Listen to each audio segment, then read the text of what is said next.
This is Talk Business and Politics with Roby Brock. And welcome to the program. Elected to office in 2014, Leslie Rutledge is Arkansas's Attorney General. She is the first female to hold that office. She is the first Republican to hold that office in Arkansas. Welcome to the program. Good to see you. Thank you, Roby. Great to be here. We got a lot to talk about. There's a lot happening in legal circles. Is. Let's begin with the state of the Republican presidential race right now. Oh, my goodness. Shall we start there?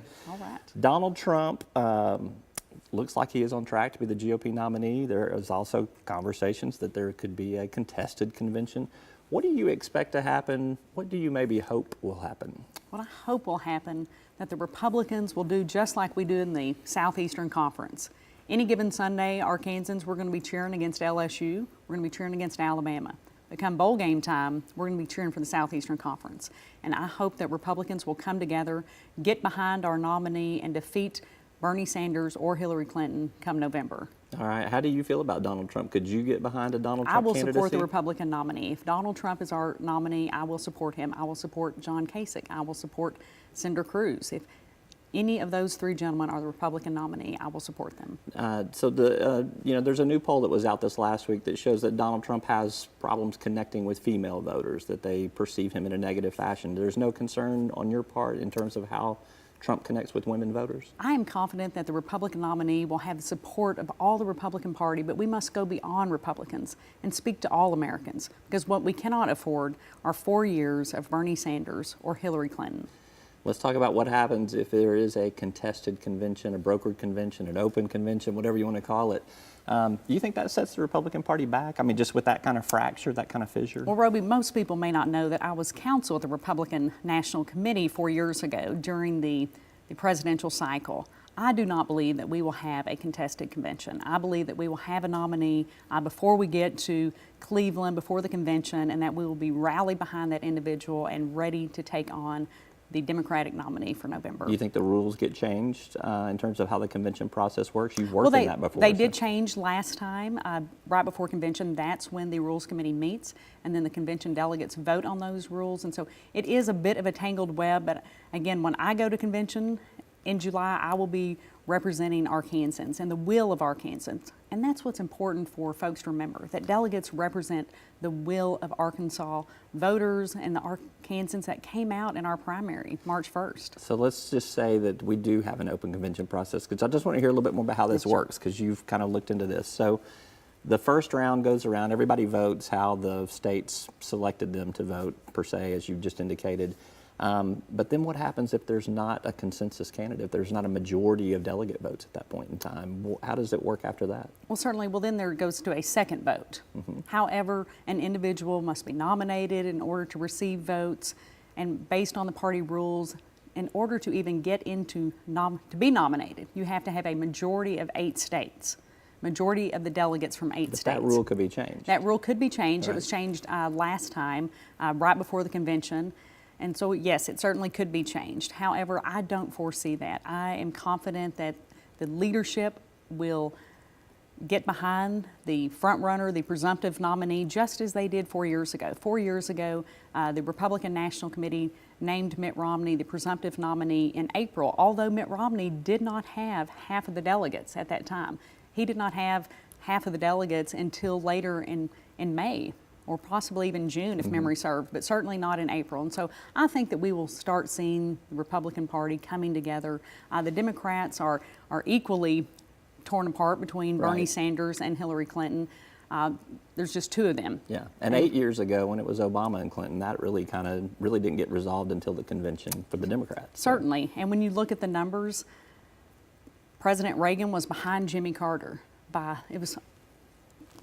I want to say it was over double digits, well into double digits in January, February, March. And so when you look at Donald Trump's numbers, when you look at Senator Cruz's numbers in comparison to Secretary Clinton, it's not that different from what we saw in 1980 or even 1988 for that matter with George H.W. Bush and Dukakis. Dukakis was well ahead at this time. However, we saw how the result was. We had President H.W. So let's talk about the Supreme Court.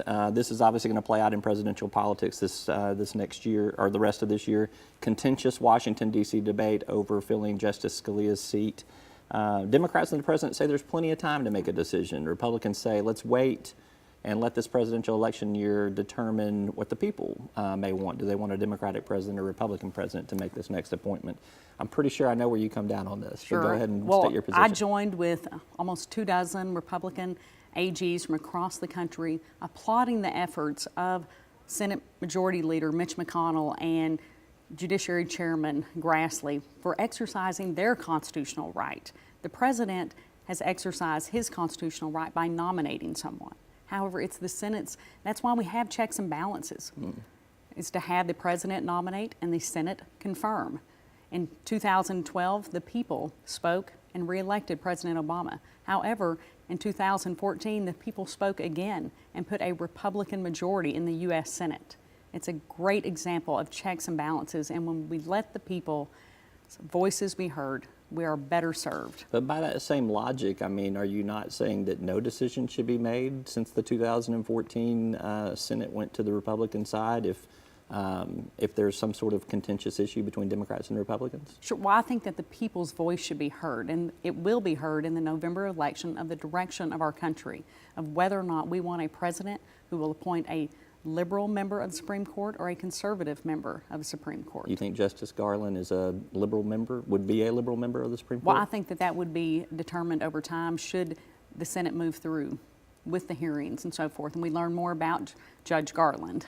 You think that's how the framers of the Constitution, though, wanted the process to work in terms of, hey, let's wait till the next election cycle to make these kinds of determinations? Well, I think that they wanted the people's voices to be heard. Haven't and they that's been why heard? that's why they gave the president the opportunity to nominate, and the responsibility rather to nominate, and why they gave the Senate the responsibility to advise and confirm. And so they are advising at this time. I would say at least precedent has been all over the place on this issue. If you look back Right. at history, there's been a lot of It has lack been, of anything really clean. And both sides. Yeah, This no, is I agree. not, It's been and so I Democrat and think there Republican, I has been a agree. great deal of hypocrisy on the left for demanding that Senate Republicans automatically confirm President Obama's nominee when Senate Democrats have done exactly that sort of thing. Let's talk about dark money. This came up in the Arkansas Supreme Court race. You are certainly familiar with some of the forces that have played in that space before, the Judicial Crisis Network in particular.